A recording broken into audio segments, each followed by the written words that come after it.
Is the climate change controversy close to a conclusion? The Brick Moon Meteorological Laboratory, with the assistance of Miskatonic University researchers, has developed a device that reportedly can predict both the impacts of imminent catastrophic climate change and the corresponding necessary countermeasures. WHN's Ward Alcove has the story.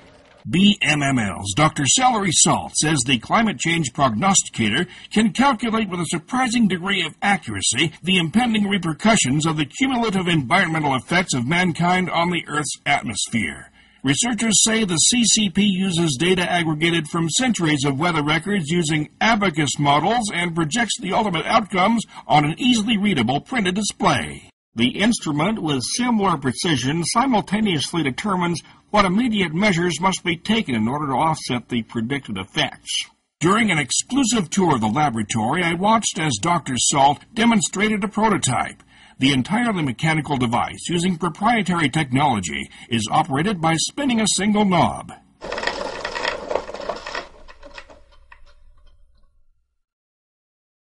Doctor, is this prediction completely accurate and conclusive? Absolutely. Would you like to give it a spin? I twirled the knob, which to my untrained eye appeared to be a drawer pull reclaimed from an old cabinet. Did I do this right? Yes, a remarkable result. So, how is it possible for worldwide flooding and drought to occur simultaneously? Well, that's a good question. I could explain it, but you would have to be an intelligent scientist like me to understand concepts such as the difference between weather and climate, the fact that only human activity could be responsible for an apparent global average rise in temperature of 1 degree Celsius over the past 100 years, and which data points can be safely excluded to produce hockey stick graphs that look neat, clean, and indisputable. Besides, the majority of climatologists are in agreement, and the rest are either kooks or they work for big business. So that settles it. It is simply not possible for a qualified scientist to misinterpret the data. Dr. Salt continued the demonstration with several more spins of the wheel. Among the results were hundreds of hurricanes and giant insects, with solutions ranging from population control to the remission of 2/3 of everyone's income.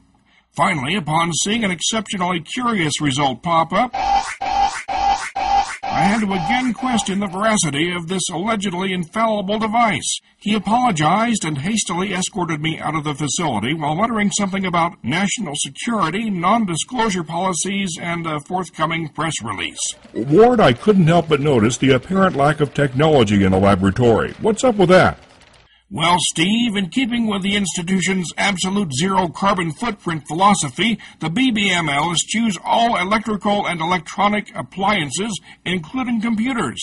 This policy restricts researchers to the use of only primitive mechanical devices such as abacuses and coconut shell telephones connected with hemp twine.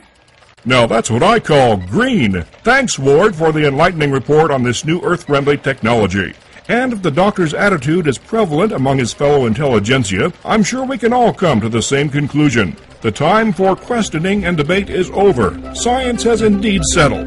Coming up next, a new government-funded study looks into left-handed life jackets for polar bears. And then we check on the...